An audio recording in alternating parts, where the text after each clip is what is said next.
When your company earns unlimited 2% cash back on all purchases with Capital One, that's serious business. So Stephen at SandCloud got a serious business card, the Spark Cash Plus card from Capital One. We used our 2% cash back to help build our retail presence. Savvy, Stephen. And we get big purchasing power, so our business can spend more and earn more. The Spark Cash Plus card from Capital One. What's in your wallet? Terms and conditions apply. Find out more at CapitalOne.com/SparkCashPlus. Even though UFOs are seen everywhere, over the desert, over the ocean, over cities, there's no way to predict when and where they'll show up. Well, no way except for one: build or detonate a nuclear weapon. Since the dawn of the atomic age, UFOs have been seen and photographed during nuclear weapons tests and near nuclear weapons facilities. The Ark of the Covenant is one of the most mysterious artifacts in human history. The Ark, a sacred chest made of wood and covered in gold, has been missing since 587 BC. The last known location was Jerusalem, somewhere under the Temple Mount. What does this have to do with UFOs? Well, in 2011, a UFO was hovering over the Dome of the Rock on the Temple Mount in Jerusalem. It emitted a flash of light, then shot straight up and disappeared into the night sky. Now, this could just be a coincidence, but it could be that the craft was looking for the Ark. The Ark of the Covenant is an object of extreme religious importance to over 2 billion people. So why would a UFO be looking for it? Because it's the most dangerous weapon of mass destruction ever created.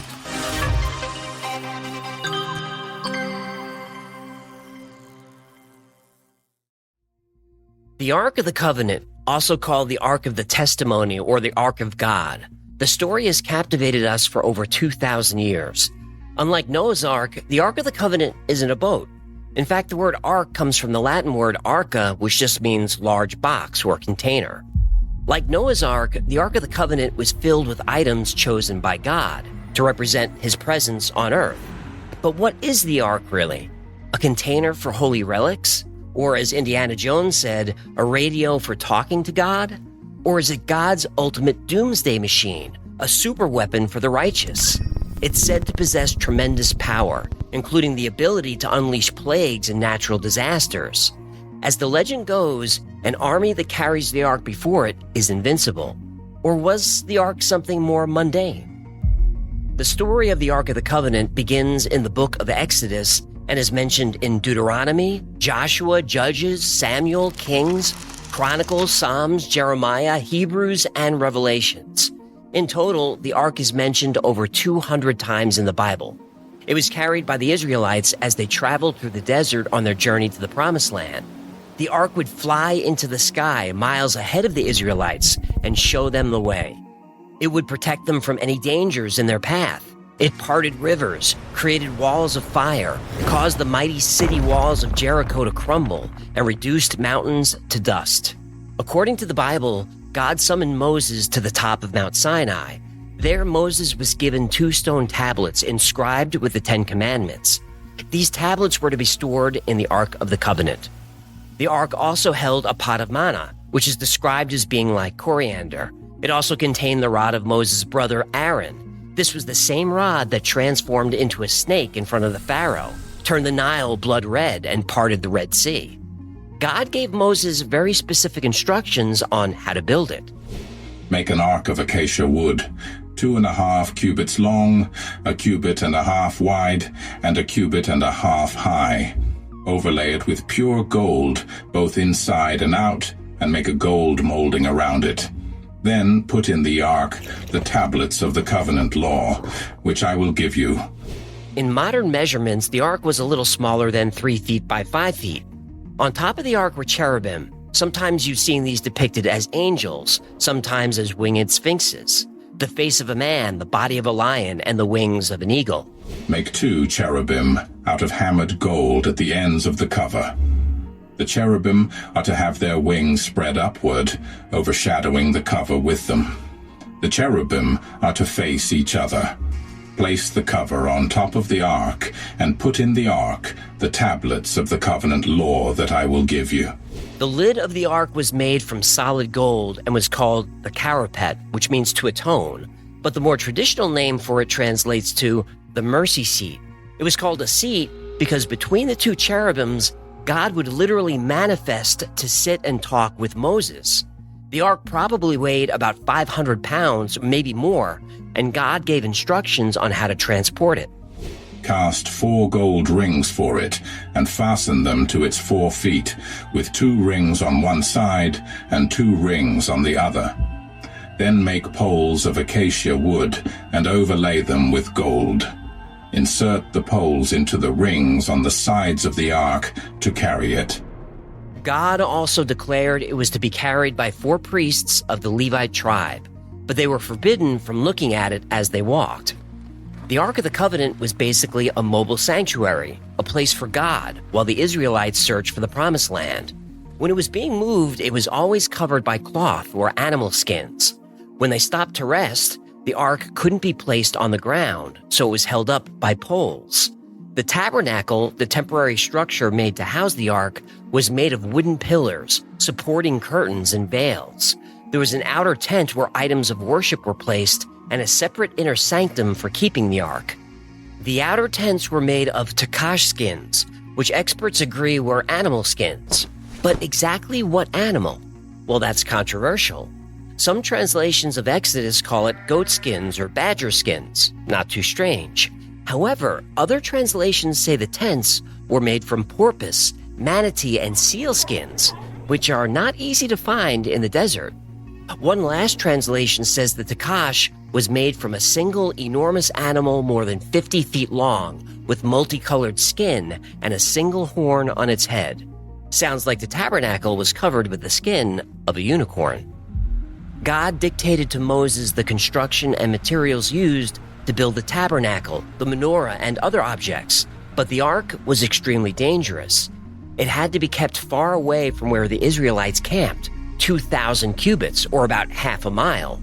Not even the high priest was allowed near the ark unless it was to perform necessary rituals. One of these rituals was to burn incense and sprinkle blood on the mercy seat once a year on the Day of Atonement to calm and contain God. Anyone who touched the ark would be killed instantly if they were lucky. If they weren't lucky, they would die slowly in agony. But when we analyze the way the ark is described in the Bible, the materials used in its construction, the way it looked, the way it sounded, the way it killed people, it doesn't sound paranormal or supernatural. Actually, the Ark of the Covenant sounds like technology. This weekend, only at Macy's, it's our lowest prices of spring. How low? Diamond rings, pendants, and earrings, only $399, originally $1,500. Ninja blenders, now $89.99. And $395 men's designer suits, only $99.99. So if you're wondering why you should shop Macy's lowest prices sale, well, the name pretty much says it all. It's our lowest prices for one weekend only. Starts tomorrow at Macy's. Savings off already reduced prices. Exclusions apply. We interrupt this program to bring you an important Wayfair message. Wayfair's got style tips for every home. This is Styles McKenzie helping you make those rooms sing. Today's style tip. When it comes to making a statement, treat bold patterns like neutrals. Go wild, like an untamed animal print area rug under a rustic farmhouse table from Wayfair.com. Fierce. This has been your Wayfair style tip to keep those interiors superior. Wayfair, every style, every home. We interrupt this program to bring you an important Wayfair message. Wayfair's got style tips for every home. This is Nicole Byer, helping you make those rooms flyer. Today's style tip, when it comes to making a statement, treat bold patterns like neutrals. Go wild! Like an untamed animal print area rug under a rustic farmhouse table from Wayfair.com. Ooh, fierce! This has been your Wayfair style tip to keep those interiors superior. Wayfair, every style, every home. There are theories suggesting that the Ark of the Covenant was a technological device. One theory says the Ark was an electrical capacitor. You build a capacitor by placing 2 conductive plates parallel to each other with a non-conductive material called a dielectric in between. Capacitors allow something like the 9-volt battery in a taser to create electricity so powerful that you can see the bolts arcing between the prongs. The Ark was built this way. The box was covered with gold on the inside and gold on the outside. Gold is a good conductor of electricity. The acacia wood in between the gold would serve as a dielectric. It's possible the ark could store and discharge electricity. The solid gold lid with the two cherubim on top would have made the positive pole in a circuit for collecting and storing static electricity. Slight movements like wind or the movement of carrying it would generate static. This static could build inside the ark over time. According to this theory, the ark may have been used to generate lightning or electric shocks. These would have been seen as manifestations of God's power. There's a story in the Bible about a man named Uzzah, one of the priests carrying the ark. During the journey, the ark looked like it might fall. Uzzah reached out to steady it.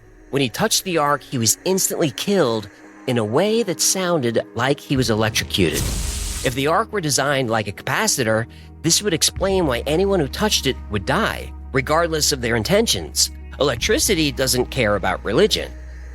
This would also explain the requirements of the tabernacle and why no one was allowed in the inner chamber. The tent would have been designed to generate the most static possible, lethal to anyone not trained to handle high voltage. The ark would need to be suspended on poles. If the ark touched the earth, it would be grounded, discharging the stored electricity. This would also explain why the ark didn't work sometimes. It had likely run out of power and needed to recharge. But the ark also functioned as a weapon, protecting the Israelites from animals and clearing thorn bushes in the desert. Two sparks would appear between the cherubim, emitting an energy beam that would burn anything in its path, leaving only the smell of a sweet perfume. This behavior and even the description of the smell sound a lot like a discharged capacitor.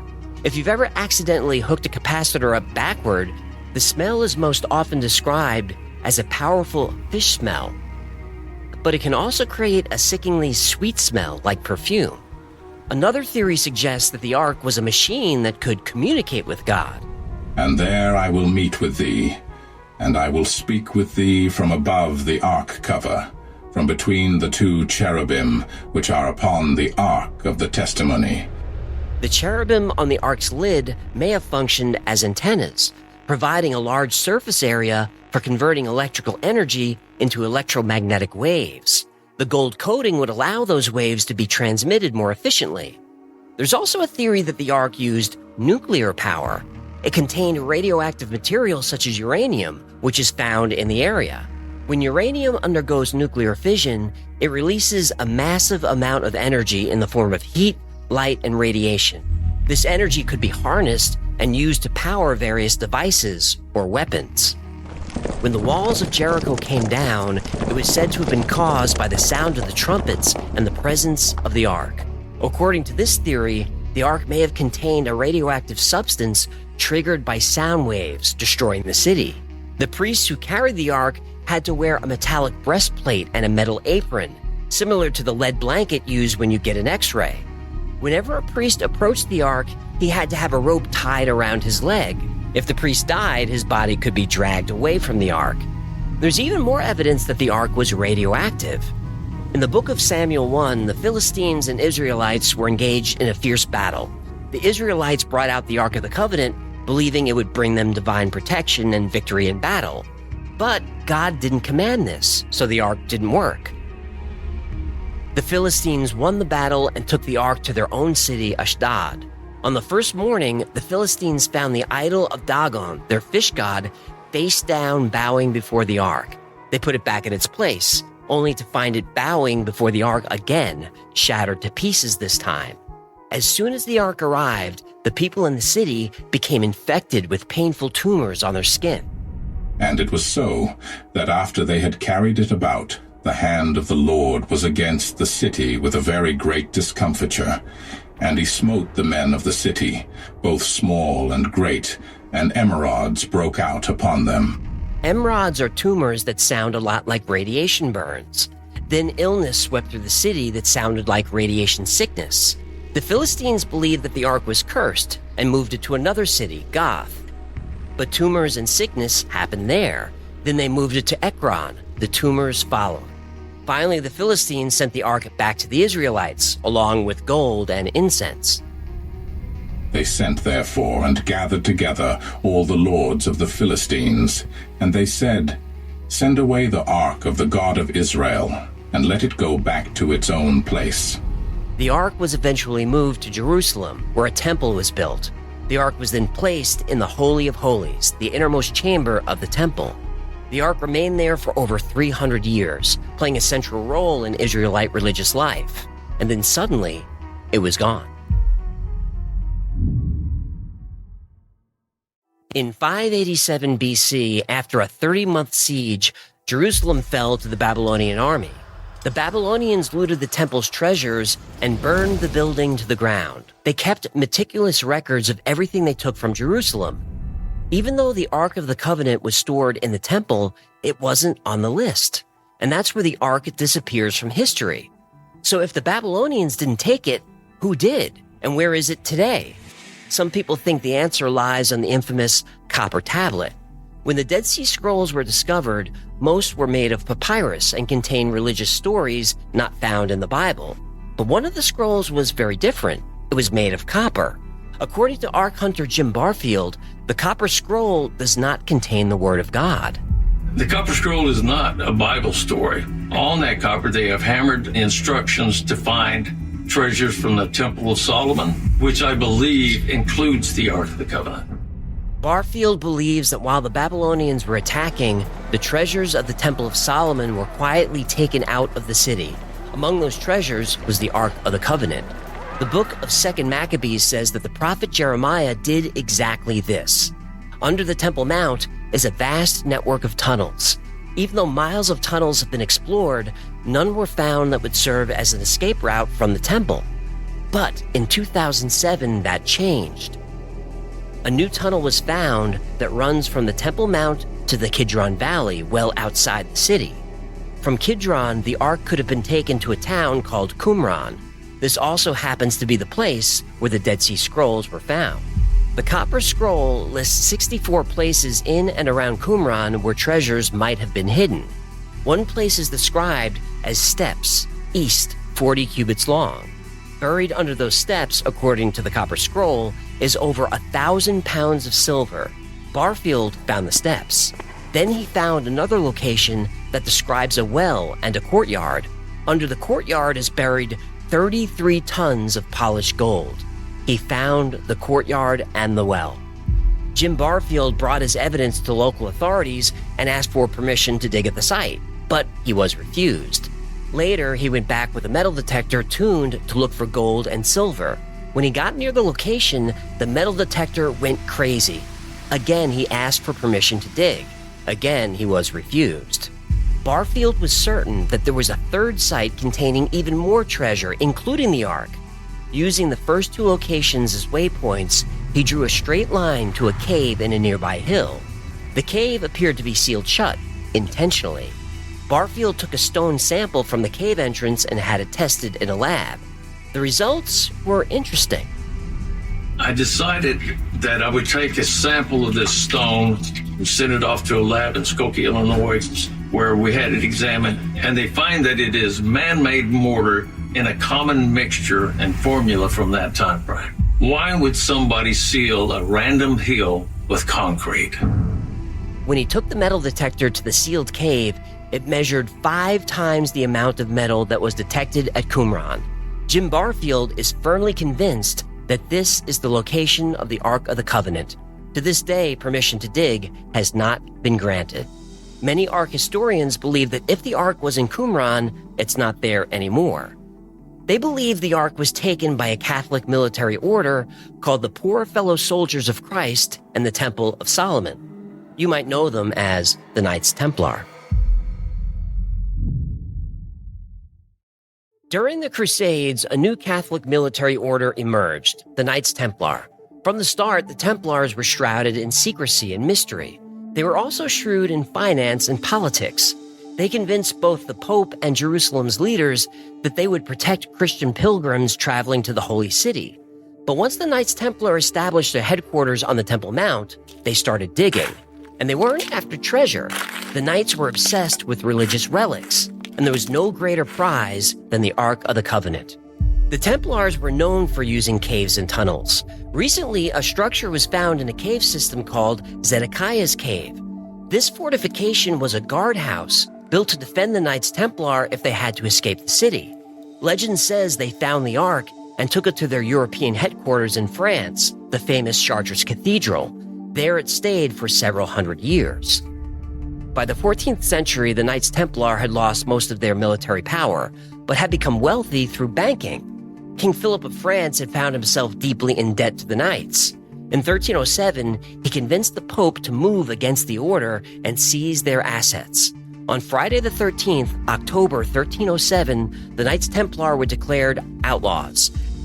Any found were arrested, tortured, and often executed. But when the Templars heard rumors that King Philip and the Pope were moving against them, they relocated the Ark yet again, this time to Scotland, where the Knights were welcomed by King Robert the Bruce. Robert the Bruce had been excommunicated by the church and was sympathetic to the Knights. When the Knights Templar arrived in Scotland, they allied with the wealthy and powerful Sinclair family. Together, they decided to build a place to keep the Ark of the Covenant safe. There's a lot about Rosslyn Chapel that connects to the Ark and the Holy Land. There are Templar motifs and sculptures all around the grounds. The chapel is laid out just like the first Temple of Solomon, but on a smaller scale. It has an inner Holy of Holies, where the Ark could have been kept far away from the politics and wars in Europe. That is, until World War II.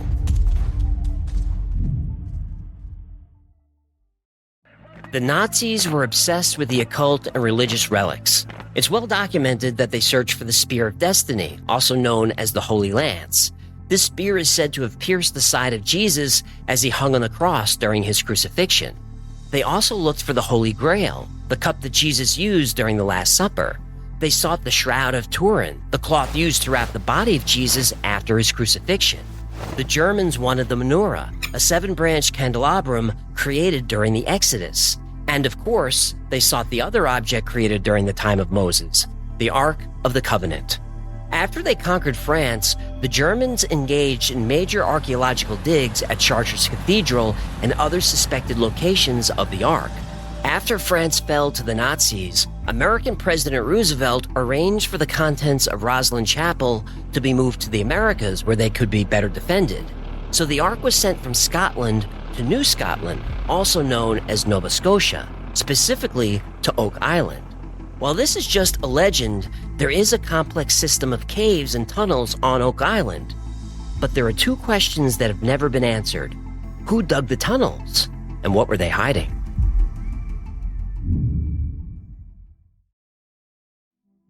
There are stories of the Ark ending up in Rome, where it supposedly sits on one of the 50 miles of shelves in the Vatican's secret archives. Some say it was at the Basilica of St. John Lateran, but was lost when the basilica burned.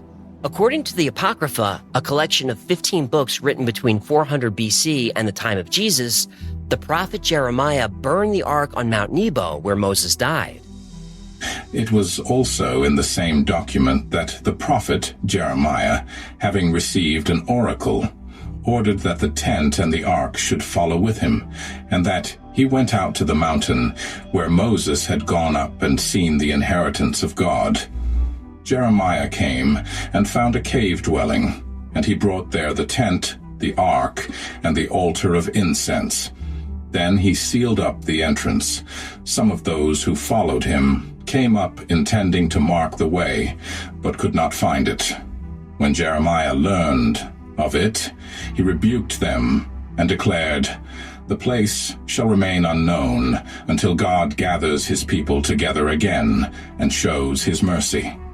Then the Lord will disclose these things, and the glory of the Lord and the cloud will appear, as they were shown in the case of Moses, and as Solomon asked that the place should be specially consecrated." This would make sense. If God was going to tell anyone to remove the Ark from the temple in Jerusalem, it would have been his prophet. The Ark isn't mentioned in the Bible again after the temple's destruction, maybe because it was safe, hidden away until it was needed again. A group called the British Israel Association of London was convinced the Ark of the Covenant was buried on Tara Hill in Ireland. According to Irish legend, an Egyptian princess named Tia Tefi married the Irish king Emron. Tia Tefi brought the Ark to Ireland in the 6th century, and it was hidden in her grave after she died. Limited excavations were made in 1900, but Irish nationalists put a stop to them by 1902, and no Ark was ever found. Biblical scholar Michael Sanders believes the Ark was given to an Egyptian pharaoh called Shishak in the Old Testament in exchange for sparing Jerusalem. There isn't an Egyptian pharaoh called Shishak, but Sanders believes this was just his Hebrew name. Using other information from the Old Testament and comparing it to known Egyptian history, the only pharaoh who fits everything is Ramses III. The mortuary temple of Ramses III has beautiful carvings of all his conquests. Among them is an ornate golden box being carried on golden poles with a winged sun hovering above it, a biblical cherubim. According to history, Ramses III built a temple on the edge of the desert between Egypt and Jerusalem. The temple's purpose was to receive tribute from the kingdom of Judah, which may have included the Ark. The Palestinian Minister of Antiquities and Archaeology granted Sanders permission to survey the city of Jahariya. Here he found even more evidence that an Egyptian temple had been built there. A 19th century explorer named Edward Robinson described the remains of a great ancient tower in Jahariya. One of the features Robinson described was a perfectly cut 9-foot-long stone. Sanders found the stone and determined the wall it was part of was much older and more precisely made than the rest of the city's ruins. He had found the temple. But after taking the new evidence back to the minister, his request to dig under a cornerstone of the ancient Egyptian temple was denied. To date, no excavation in Jahariya has been approved. Researchers from Tel Aviv recently unearthed a 3,000-year-old temple near the modern-day town of Bet Shemesh, about 30 kilometers west of Jerusalem. Here they found what they believe are the remains of ancient Beth Shemesh, spelled slightly differently, where the Ark was returned to the Israelites. Inside the 28-foot-wide temple sits a massive stone held off the ground by large rocks, like an altar. The Levites took down the Ark of the Lord, together with the chest containing the gold objects, and placed them on the large rock. On that day, the people of Beth Shemesh offered burnt offerings and made sacrifices to the Lord. This is the same city where the Israelites got curious and looked inside the Ark, causing the deaths of 50,000 people. The fate of Beth Shemesh is unknown, but the researchers found evidence the temple was later plundered by the Philistines and intentionally desecrated, and there was no sign of the Ark. In 1982, amateur researcher Ron Wyatt made a bold claim. He had found the Ark of the Covenant. His version of events said the Ark never left Jerusalem. It had been hidden in an underground tunnel directly beneath the hill where Jesus was crucified. He said the location of the Ark and his discovery of it had been foretold by prophecy. And he, Christ, gave unto Moses, when he had made an end of communing with him upon Mount Sinai, 2 tables of testimony, tables of stone, written with the finger of God. Nothing written on those tables could be blotted out. The precious record of the law was placed in the Ark of the Testament and is still there, safely hidden from the human family. But in God's appointed time, he will bring forth these tables of stone to be a testimony to all the world against the disregard of his commandments and against the idolatrous worship of a counterfeit Sabbath. Wyatt reported first finding a stone he believed to be the corner of a first-century church. Then he found 4 post holes cut into the bedrock, the anchor holes for wooden crosses used for Roman crucifixions. His team continued digging beneath the post holes and discovered a network of caves and tunnels. Inside one of the caves was the Ark. And once we found that place, I knew that, well, basically, that I needed to get inside that escarpment because there were several indications that it was just a system of tunnels and chambers, and that I needed to basically just go chamber by chamber, tunnel by tunnel, and whatever, systematically go through there until I found the Ark of the Covenant, or until I didn't find it. And so anyway, we found it on January 6th, 1982 at approximately 2 o'clock in the afternoon. And so when I found it, It was in a situation that I had not anticipated or expected. That it was in a chamber that was totally filled with what appeared to be debris, and what turned out to be a bunch of materials of furnishings of the first temple, covered first by animal skins, then that covered by boards, and then these covered by stone. Just whatever they could get their hands on looked like. It looked like it had been done in a hurry. Looked like they just grabbed everything, whatever they could get to fill the place. And I was still a little fuzzy on why that would be done, but I don't see that I need to know everything. When God does something, I just know it's done perfectly so. Ron Wyatt claims divine interference prevented the Ark from showing up in any of the pictures or videos he made in the chamber. When he returned to get more evidence, he was confronted by 4 angels. The angels told Wyatt it wasn't time for the world to see the discovery yet, but they said a time was coming when the inhabitants of the world will have a universal religious law enforced upon them. There is one other story about a 1909 expedition to find the lost Ark of the Covenant, and it reads like a Hollywood movie.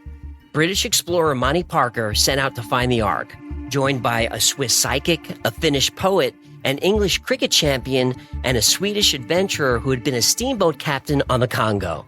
The story has it all. Twists, turns, curses, disasters. It really needs its own episode to get into, so if that's something you'd like to hear more about, be sure to let me know on Discord. Suffice to say, they didn't find it. But there is evidence that the Ark isn't hidden away in a cave or a tomb or a secret chamber.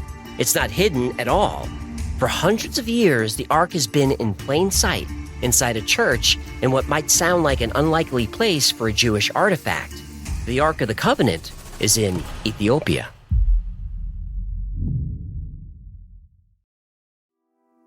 In the Bible, in the books of 1 Kings and 2 Chronicles, is the story of the Queen of Sheba.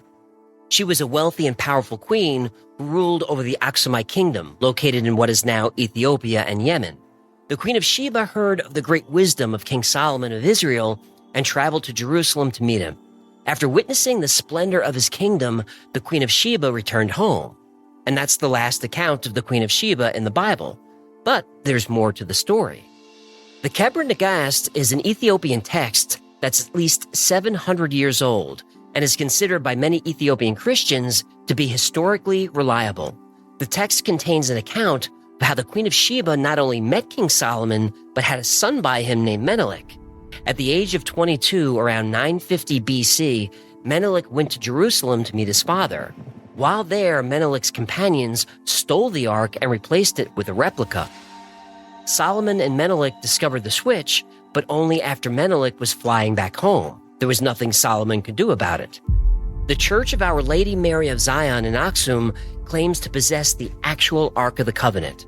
The Ark is never seen by outsiders. When the Holy of Holies was built around the Ark, the hallways were intentionally made too small, so the only way to remove the Ark is to destroy the church. Only one priest at a time serves as the guardian of the Ark, and only that priest is allowed to see it. The priest lives in the church for the rest of his life.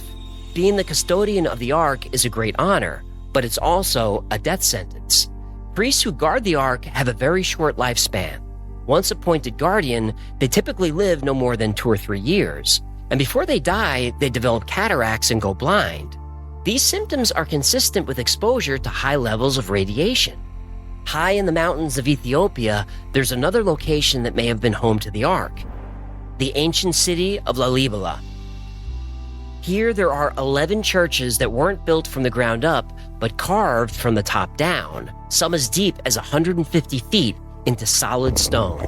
In the 12th century, King Lalibela had a dream where God instructed him to recreate Jerusalem by carving 11 monolithic churches out of solid rock. As the legend goes, over 24 years, men worked on the churches by day, and angels continued at night. To carve down into stone, there'd be no way of knowing if there'd be problems below until you dug into them. Caves, aquifers, soft stone, or deposits of sand could have ended their efforts, but there's no evidence of any failed attempts. Inside the churches, there's Jewish symbolism carved into the ceilings and walls, but there are also Templar symbols. Each church has a large stone altar, about 3 feet wide and 5 feet long, the perfect size for the Ark. An Armenian geographer, Abu Salih, traveled to Ethiopia in the 12th century and claimed he saw the Ark being carried by white men with red hair. Portuguese missionary Francisco Alvarez visited Lalibela during the 16th century, where he was told that churches were carved by white men, a legend already centuries old. The theory suggests the Templars worked with Lalibela to design and build the churches as fortresses to house and protect the Ark. If the Templars took the Ark to Lalibela, or whether the Ark was taken to the Church of Our Lady Mary of Zion, remains to be seen. Until the Ark is found and shown to the world, Ark hunters will never stop looking for it. Even though the Ark of the Covenant is a religious artifact, Ark hunters aren't necessarily religious. The search for the Ark interests people from all over the world, and perhaps even beyond it.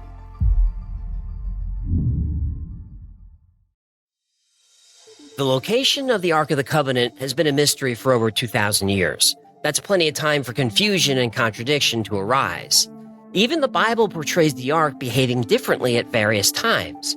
It acted like a high-voltage capacitor that electrocuted Uzzah when he touched it. It behaved like a heat ray that boiled away water when the Hebrews crossed the Jordan River. Then it functioned as a powerful sonic weapon that brought down the walls of Jericho. Maybe it was all of those things, depending on the need of the moment. But then the question becomes, what was the power source? If people near the Ark really did break out into tumors, boils, and cataracts, it sounds like the Ark housed an intensely radioactive device. A device that could be tuned to specific functions, including use as a weapon. If that's true, where did Moses get it? And how did this technology exist thousands of years ago? It's been suggested that the tablets containing the 10 Commandments were made of uranium, which exists in vast quantities in the deserts of the Middle East. Only when it's refined does the radiation become harmful, and it's unlikely that the Israelites had the technology for uranium enrichment. Now, about the cataracts developed by the priests in Ethiopia. Cataracts can develop 1 or 2 years after high radiation exposure, that's true. But it's also true that people who live at high altitudes are at greater risk of cataracts. The thinner atmosphere offers less protection from the sun's harmful rays, which can damage the eyes. The city of Aksum, where the Ark is supposedly housed, is almost 7,000 feet above sea level, making it one of the highest altitude cities in the world. And there are other problems with the Ethiopian claim. Edward Uhlendorf, a professor of Ethiopian studies at the University of London, said in a 1992 interview that he personally saw the Ark held within the church in Aksum. This was in 1941 while he was serving as an officer in the British Army. He said they have an empty wooden box. It wasn't ancient and certainly wasn't the original Ark. Every Christian church in Ethiopia has a replica of the Ark of the Covenant, as do many churches around the world. Professor Uhlendorf assumed the Ark at Aksum is just one of those replicas. But the professor didn't provide any proof that he actually saw the Ark. So like so many stories about the Ark, we have nothing to go on but the word of the person telling the story. The story of the Knights Templar hiding the Ark at Roslin Chapel in Scotland is one of my favorites. But the chapel wasn't built until 1446, almost 150 years after the Templars were disbanded. Defenders of the Roslin stories say the Ark was kept somewhere else until the chapel was built, then was placed there. It's still a great story, but there's no proof of any of that. There's also a new development regarding the Knights Templar's possession of the Ark. Templar Grand Master Timothy Hogan claims that they have it. In fact, he says they have 6 of the 10 known Arks of the Covenant. I recently did an episode about the Knights Templar and go into Timothy Hogan's story in more depth. He said Templars smuggled the Arks from Egypt and Jerusalem up into France, Scotland, and finally to the Americas. He also says the time is coming when the Ark and many other ancient artifacts will be revealed to the world. So I guess, like everyone else, we'll just have to wait and see. Locations like Oak Island, the Vatican, Ireland, and other alleged hiding places of the Ark are just stories. There's no hard evidence to support any of these locations. Ron Wyatt's claim of finding the Ark and leaving it hidden at the request of angels is dubious. He was not an archaeologist and had no formal education to be considered an expert in antiquities. Wyatt claimed to have found Noah's Ark, the Tower of Babel, the blood of Jesus, and more than 100 other biblical relics and sites. Scientists, historians, biblical scholars, other creationists, even the leaders of his own church have dismissed his discoveries. Despite the overwhelming denial of all of Wyatt's claims, he still has a large following, many of whom were willing to donate money to his cause. Now, before you pull out your wallet, ask a few questions first, because extraordinary claims should require extraordinary evidence. The mainstream view is that the Ark probably existed. Remember we talked about the menorah, created at the same time as the Ark? In 70 AD, Emperor Titus of Rome marched on Jerusalem. After a 5-month siege, Roman soldiers breached the walls and poured into the city. They looted and burned everything, including the Second Temple. Titus was hailed as a conquering hero, and a monument was built in his honor, the Arch of Titus, which still stands. It depicts the spoils of war carried off from the temple in Jerusalem. Among the spoils is the menorah. Also depicted is another object being carried by the soldiers. It looks like a large box. Some claim this other object is the Ark. It's not. This is the table of showbread, also known as the table of the presents. This was a large table made of acacia wood overlaid with gold. On the table were placed 12 loaves of bread that were replaced every Sabbath. What's interesting about the table is that God gave Moses instructions to build it at the same time he gave instructions to build the menorah and the Ark of the Covenant. All those objects were stored in the same place, the Holy of Holies in the Temple of Jerusalem. If the Ark of the Covenant still exists, the most logical place for it to be is in a cave or tunnel hidden somewhere deep under the Temple Mount.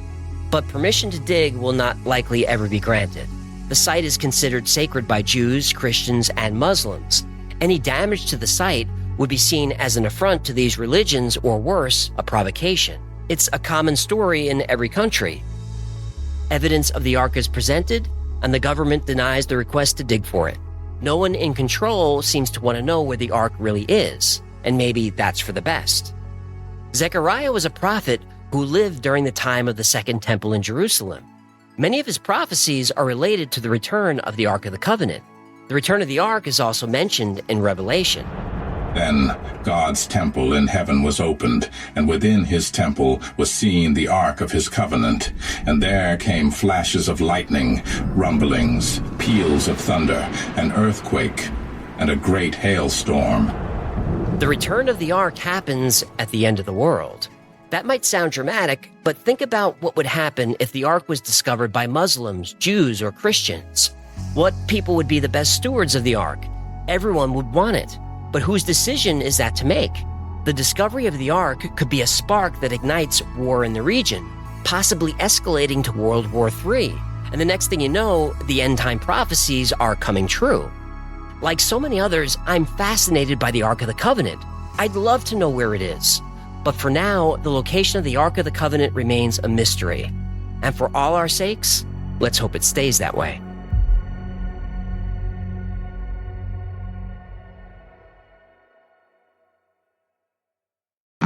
Thank you so much for hanging out with me today. My name is AJ. This has been the Y-Files. If you had fun or learned anything, do me a favor, leave the podcast a nice review. That lets me know to keep making these things for you. And like most topics I cover on the Y-Files, today's was recommended by you. So if there's a story you'd like to learn more about, go to theyfiles.com/tips. And special thanks to our patrons who make the Y-Files possible. I dedicate every episode to you, and I couldn't do this without your support. So if you'd like to support the Y-Files, consider becoming a member on Patreon. For as little as $3 a month, you get all kinds of perks. You get early access to videos without commercials. You get first dibs on products like the Hecklefish Talking Plushie. You get special access on Discord. And you get 2 private live streams every week just for you. Plus, you help keep the Y-Files alive. Another great way to support is grab something from the Y-Files store. Go to shop.theyfiles.com, and we've got mugs and t-shirts and all the typical merch, but I'll make you 2 promises. 1, our merch is way more fun than anyone else. And 2, I keep the prices much lower than other creators. And if you've followed the Y-Files for a while, you know it's important to me to keep the cost to you as low as possible. All right, those are the plugs, and that's the show. Until next time, be safe, be kind, and know that you are appreciated.